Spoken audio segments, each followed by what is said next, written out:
A continuación, Quito con Marjorie.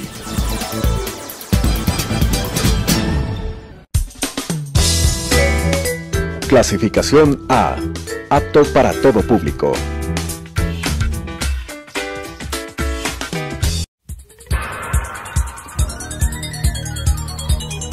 Las opiniones vertidas en este espacio por la producción y dirección del programa son de exclusiva responsabilidad de sus autores y de quienes intervienen en ellos.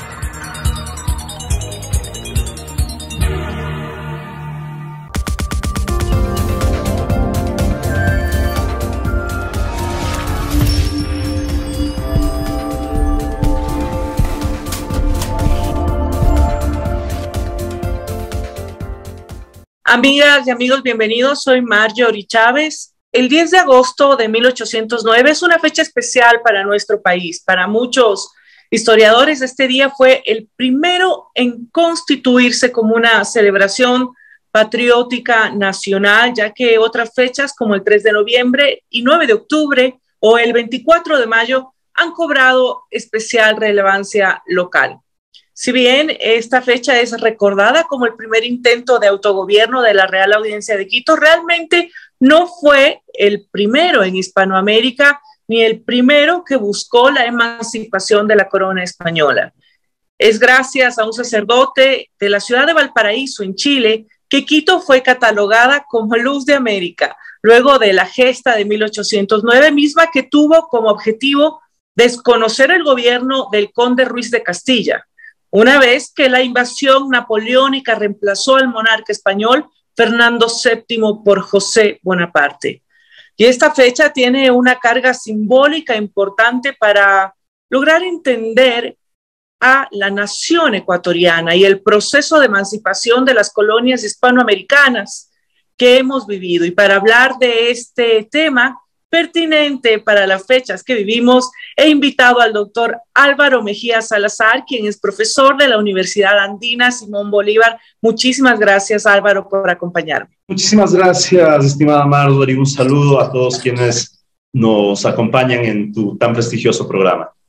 Gracias, doctor. El doctor Álvaro es abogado por la Universidad Católica del Ecuador, magíster en Derecho por la Universidad Andina Simón Bolívar, doctor en Derecho por la Universidad Complutense de Madrid y es docente de la Universidad Andina Simón Bolívar, y uno de sus temas de investigación es justamente la historia y el arte. Así que agradezco a Álvaro por su presencia el día de hoy y comienzo con una pregunta que intentaré poner en contexto, porque a lo largo de la historia pues se nos ha mostrado al 10 de agosto de 1809 como la primera fecha patria. Incluso a los participantes de aquella gesta heroica se los ha denominado como próceres de la independencia, pero si analizamos los hechos que motivaron el establecimiento de la Junta de Gobierno y las posiciones frente a este tema, encontraremos que no fue un intento real de emancipación, ni mucho menos de la declaración de una unidad política autónoma frente a la corona española. Entonces, ¿por qué considera usted, doctor Mejía, que esta fecha ha sido construida como parte de la nacionalidad de nuestro país? Sí, Marjorie. Como bien señalas, en el contexto hispanoamericano, el 10 de agosto no es en estricto sentido el primer levantamiento autonomista, independentista en los territorios del continente. El 25 de mayo de 1809, es decir, meses antes, en Chuquisaca, en el Alto Perú, lo que hoy es Bolivia, ya hubo una intentona revolucionaria. Fue más bien de una significación corta, temporal y también de consecuencias mucho más acotadas. Y por lo tanto, la historiografía hispanoamericana no le ha seguido tanto la pista a este levantamiento de Chuquisaca, pero cronológicamente ese fue el primero. Ahora bien, el levantamiento, la revolución del 10 de agosto de 1809 en Quito, sí tuvo una resonancia continental y también en España muy importante. Tuvo unas consecuencias, una valoración a nivel de lo que eran los territorios pertenecientes a la colonia española, de mucho revuelo, de mucha importancia. Entonces, es por esto que, en general, la historiografía hispanoamericana ubica a Quito como la ciudad donde se dio este primer grito de independencia. Nombre que, como tú bien señalas, fue concedido muchos años después por el sacerdote que referiste en Valparaíso. Esto de ser la cuna de la libertad latinoamericana. ¿Cuáles son las características del movimiento del 10 de agosto? Hay que analizarlo desde una perspectiva lo más centrado y objetiva posible. No hay que irnos hacia los discursos tan patrioteros de la historiografía quiteña clásica y tampoco a los discursos negacionistas de ciertos historiadores guayaquileños, quienes asimilan al 9 de octubre de 1820 como el real primer movimiento emancipador en nuestros territorios. Y tampoco, como digo, irnos por el lado de la historiografía clásica o romántica quiteña, donde prácticamente señala que el 10 de agosto fue un rompimiento absoluto y total y con unas manifestaciones tanto de fondo como de forma absolutas, buscando un rompimiento con España. Hay que buscar un justo medio, no porque tengamos que ser equilibrados, sino porque la historia de estos sucesos es más equilibrada y menos extremista. ¿Qué es lo que ocurre? Desde la Revolución Francesa viene un ideario por, primero, una plena identificación del derecho a la igualdad entre las personas. Este derecho a la igualdad, que en la actualidad es algo muy conocido para nosotros, hace 2 siglos atrás no lo era. Habían personas de primera, segunda, cuarta y quinta categoría. Primera categoría podían ser los españoles con títulos, de segunda categoría los criollos que tuvieran alguna relevancia, tercera categoría los mestizos del pueblo llano, cuarta categoría los indígenas y quinta categoría los esclavos. Los indígenas no eran esclavos, los afrodescendientes sí. Entonces era una sociedad no solamente desde lo formal, sino desde lo material estratificada, y cada clase social tenía acceso a unos derechos y a unas limitaciones, a unas obligaciones o a unos privilegios. Con la Revolución Francesa se busca destruir este sistema propio del antiguo régimen y se busca que todos seamos iguales. Por lo tanto, nadie tiene derecho por su solo nacimiento a poseer alguna prerrogativa, alguna canonjía, algún poder o un privilegio. Se los tiene que ganar sobre la base de los méritos de la construcción personal. Esto surge en la Revolución Francesa, las ideas de los ilustrados.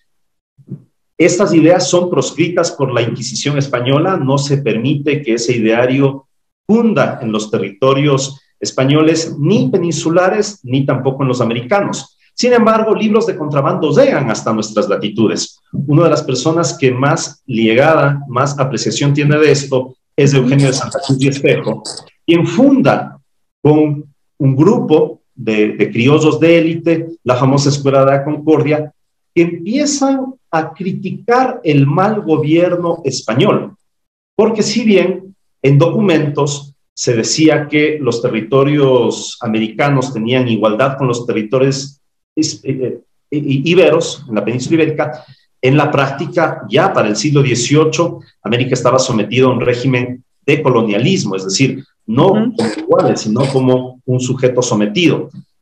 Surge entonces este ideario por lograr un autogobierno.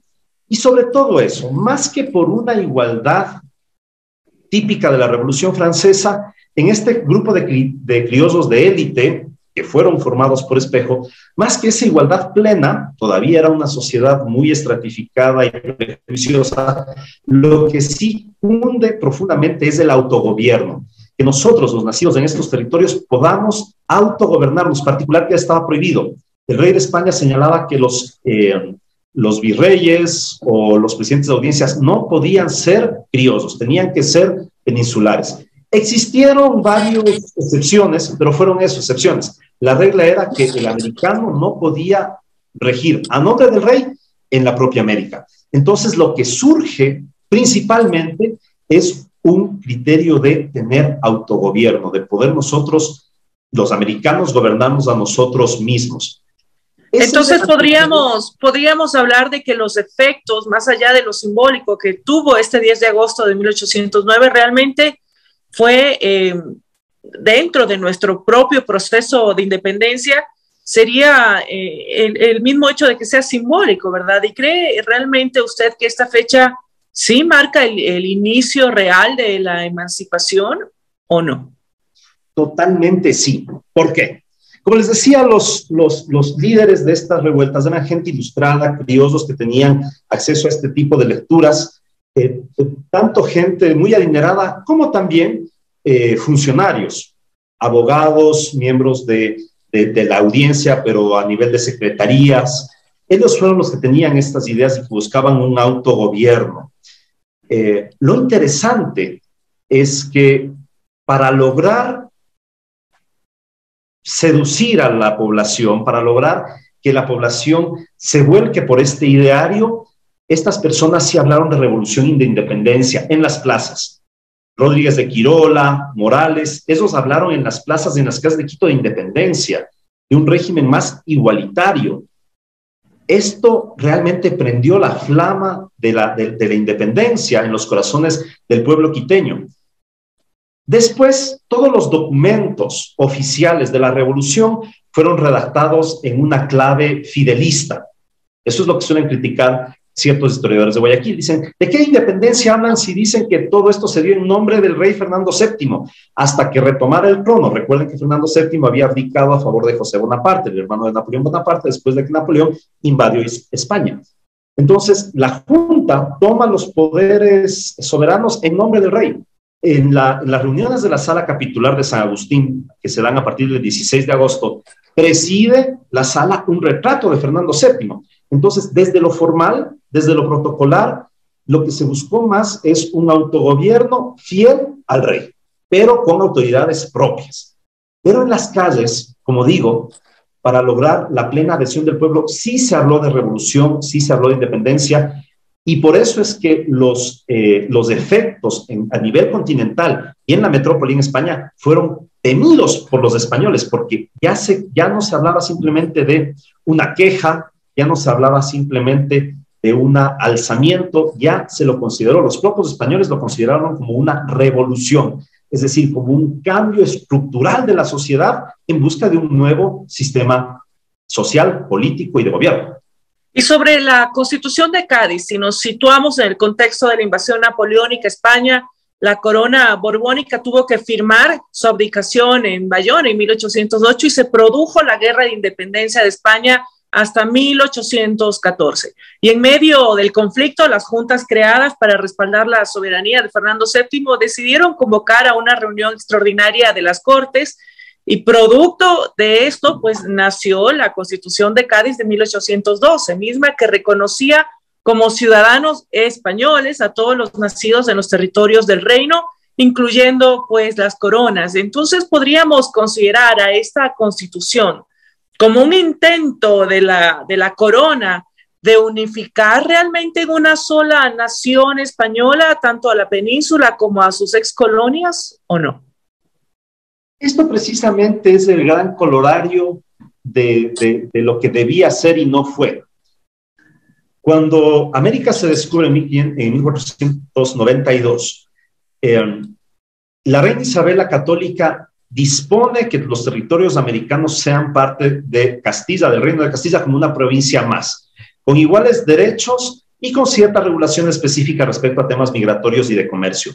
Esto es confirmado por su nieto, Carlos I, reconfirmado por su bisnieto, Felipe II, y por los subsiguientes ordenamientos jurídicos españoles. Supuestamente América tenía que ser igual que España, pero en la práctica no lo fue. Durante los Austrias, el reinado de los Austrias, la relación fue aceptable entre América y España, pero una vez que vienen la Casa de los Borbones, en el siglo XVIII, la situación fue insostenible. Los Borbones sí vinieron a abusar de los territorios americanos y a someterlos a un régimen de coloniaje. Por lo tanto, era inevitable el que nuestros territorios buscasen la independencia para dejar de sufrir tales sometimientos. Si es que teníamos una igualdad desde 1492, un poco después de 1492, digamos desde inicios del siglo XVI, si teníamos una identidad declarada desde inicios del siglo XVI, ¿por qué en la Constitución de Cádiz se tuvo que volver a declarar la plena igualdad entre peninsulares y americanos? Porque realmente no existía en la práctica, era papel mojado. Es más, cuando se realizó la convocatoria para las Cortes de Cádiz, la convocatoria americana fue ínfima. Los americanos, entre ellos Mejía, Rocafuerte, reclamaron, decían, oigan, vean, nosotros tenemos un territorio más extenso. ¿Cómo es que la convocatoria a los americanos es tan mínima? Algo se mejoró, pero nunca hubo una representación americana adecuada en esas cortes. Finalmente, la generalidad de los historiadores objetivos de estos temas señalan que ese reconocimiento al que te refieres no fue más que una concesión de los españoles para que América no termine de independizarse y que se apoye al régimen de transición de Cádiz. Pero, como te digo, eso fue simplemente una declaración. En la práctica, el régimen de coloniaje de España a América en esas épocas era innegable. Y hablemos ya del 10 de agosto de 1809, pero desde la noche anterior, ¿verdad? Del día 9, en la casa de Manuela Cañizares, que era diagonal al Palacio de Carondelet, de acuerdo con la historia que se ha construido en torno a esta fecha, ¿verdad? Se afirma que si no hubiese sido por ella, la Junta de Gobierno nunca habría existido, ya que ella habría sido quien confrontó a los próceres con la siguiente frase: cobardes, hombres nacidos para la servidumbre, ¿de qué tenéis miedo? No hay tiempo para perder. Famosa frase, ¿verdad?, que hemos estudiado. Pero a pesar de la fuerza y la trascendencia de Cañizares, ella, al parecer, y lo digo además como mujer, no tiene un espacio importante en la historia de esta fecha. ¿Considera usted, doctor, que hay otros actores involucrados en el 10 de agosto de 1809 que no se les ha dado la visibilidad necesaria en nuestra historia? ¿Y cuáles serían? ¿Cómo no? Como les decía, el 10 de agosto tiene varios momentos. Uno, la rebelión de una élite quiteña, una élite social y una élite intelectual quiteña, para lograr este grado de autogobierno, de autonomía. Sí, con ánimos de plena independencia, pero el primer paso era tener un gobierno propio, autónomo de la égida directa de las autoridades peninsulares, obviamente para regir el nombre del rey. Eso era una manera de legitimar su poderío aquí en América, pero sí, buscando una autonomía legítima en cuanto a la gobernanza. Y por otro lado, otro de los sucesos del 10 de agosto es esta gran efervescencia popular, es así con ánimos de independencia, es así con ánimos de igualitarismo. Entonces son dos facetas de un 10 de agosto entendibles por los protagonistas de cada una de ellas. Ciertamente la revuelta popular con un contenido mucho más profundo que la de las élites, que buscaban algo más, llenar un protagonismo que se les era negado. Eran los dueños del país, pero no podían regir. Buscaban realmente un protagonismo desde esta perspectiva. Pero el 10 de agosto tiene los dos matices. Por lo tanto, es una fecha importantísima, determinante. Protagonistas, vean, demasiado se habla, y esto con respeto a la historia, a los historiadores y a los parientes y descendientes. Mucho se habla, por ejemplo, de Juan Pío Montúfar. ¿Cuán realmente valiosa fue la figura de Juan Pío Montúfar? Era uno de los grandes señores de Quito, era uno de los miembros líderes de uno de los grupos de fuerza social, pero podemos decir que él fue uno de los grandes ideólogos o actores responsables del 10 de agosto. No lo sé. El marqués de Selva Alegre estaba cómodamente descansando en su casa cuando esto ocurría y vino la gente a decirle, vea, hágase cargo de la presidencia de la audiencia. Claro, era una persona que tenía tanto poderío, tanta influencia, que pocos se hubieran atrevido a disentir de él. Pero realmente, ¿cuál es el peso determinante del marqués de Selva Alegre para acceder a independencia? Tal vez, y solo tal vez, está un poco desproporcionado. Y hay otros personajes que no tienen igual trascendencia, que hicieron mucho por la revolución. Una serie de sacerdotes, por ejemplo, que desde los púlpitos animaban al pueblo a abandonar el antiguo régimen y a decantarse por la revolución, y cuyos nombres en muchas ocasiones son olvidados. El tema de la figura femenina, importantísima. El tema de Manuela Cañizares realmente es una figura interesante. Yo creo que, si bien no tendrá el mismo protagonismo que otros líderes, sí se le ha venido haciendo justicia en los últimos 15 o 20 años, la figura de las Manuelas, Manuela Cañizales, Manuela Sáenz, Manuel Espejo también, pero habría que estudiarle con más detenimiento la figura de Manuel Espejo. La figura de Manuela Cañizales ciertamente muy importante. Si es que pronunció esa frase tan poética, tan patriótica, o no lo hizo, yo pienso que es irrelevante, porque es un hecho que ella propició, dio el espacio, se jugó por el movimiento. Es decir, el haber recibido a un grupo que estaba confabulado no era una tarea libre de responsabilidad. Hubiera sido terriblemente castigada si es que esto se descubría. Claro, ella tenía un salón en el que podía recibir a una juerga de personas que iban a celebrar el Día de San Lorenzo. Pero los chismes, las intrigas podían relevar que esto no era así y obviamente la dueña del establecimiento hubiera podido tener consecuencias muy, muy graves. Entonces, el valor de esa mujer, el empuje de esa y de otras tantas mujeres en esta época es muy relevante. Una figura, por ejemplo, que después del 10 de agosto femenina tiene una gran participación y no es tan estudiada, es la hija del Marqués de Silvalegre, quien se llenó del ideario independentista y después fue una pieza fundamental en lo que sería la gesta libertaria de 1822. Entonces, la figura de la mujer en todos estos movimientos independentistas, si bien no del todo correctamente visibilizada, fue fundamental, indispensable realmente. Y para finalizar, doctor, este espacio y dada la pertinencia del tema para las fechas que vivimos, ¿verdad? ¿Considera que hay que hacer énfasis en el 10 de agosto de 1809 como una fecha de recordación nacional? ¿O deberíamos también tomar en consideración otras fechas, como el 5 de febrero de 1812, que fue la primera constitución de Quito, o el 11 de septiembre de 1830, fecha en la que se publicó la primera constitución?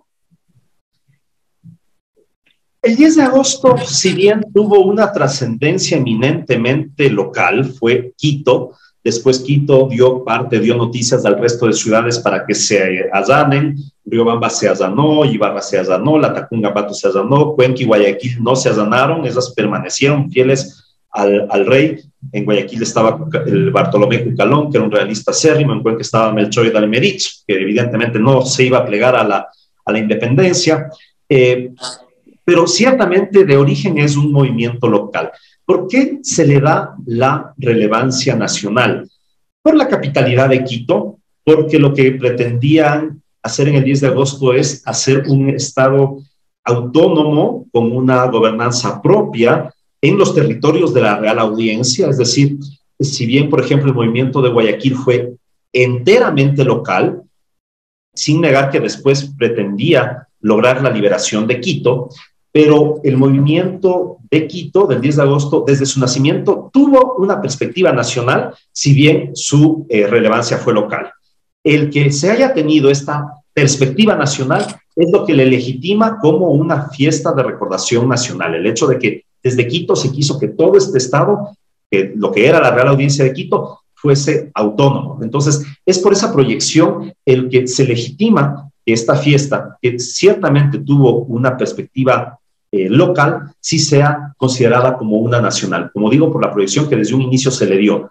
Y recordar otras fechas me parece muy importante, como bien señalas, el establecimiento de nuestra primera constitución, que dio a la luz en la ciudad de Riobamba, la del Estado ecuatoriano. Sería importante que se lo recuerde. Y dentro del 10 de agosto, para finalizar esta idea, bien vale la pena que se recuerde el contenido auténtico de esta fecha. Como digo, no quedarnos simplemente en los nombres de Silvalegre, de Salinas, de Larrea, de Villavicencio, de Rodríguez de Quirola, de Morales, sino más bien en todo lo que fue el sembrar en el pueblo llano, en la gran población, esa idea de libertad, esa idea de revolución, esa idea de un sentimiento de igualdad entre los miembros de esta sociedad. Más allá de los procederes, de las cúpulas del movimiento, lo que hay que fijarnos es en cómo eso sí generó un cambio en el pensamiento del pueblo llano en general. Muchísimas gracias, Álvaro, y amigas, amigos. El tiempo resulta corto cuando hablamos de algo tan interesante y apasionante como la historia, ¿verdad? Pero el Ecuador celebra una fecha icónica para nuestra nación hoy y también para América Hispana, ¿sí? Y sin embargo, es necesario que entendamos que el proceso de construcción de nuestra nación es largo y complejo, como lo hemos analizado brevemente, ¿verdad? Y que a esta fecha no solo debe ser recordada como el primer intento de autogobierno en Hispanoamérica, sino también como la primera demostración de el espíritu quiteño que nos caracteriza, aguerrido, fuerte y plantado ante la tiranía. Así que este 10 de agosto, amigos, en el que conmemoramos 213 años ya de esta gesta, mantengamos el ejemplo de Juan Pío Montúfar, Manuela Cañizares, Juan de Dios Morales, Manuel Rodríguez de Quiroga, Juan de Larrea, Juan de Salinas, Javier de Azcárate y de todos quienes impulsaron el primer grito de la independencia. Le agradecemos nuevamente a nuestro invitado, el tiempo nos quedó corto y amigos televidentes, pues hasta la próxima semana, les envío un fuerte abrazo. Muchas gracias.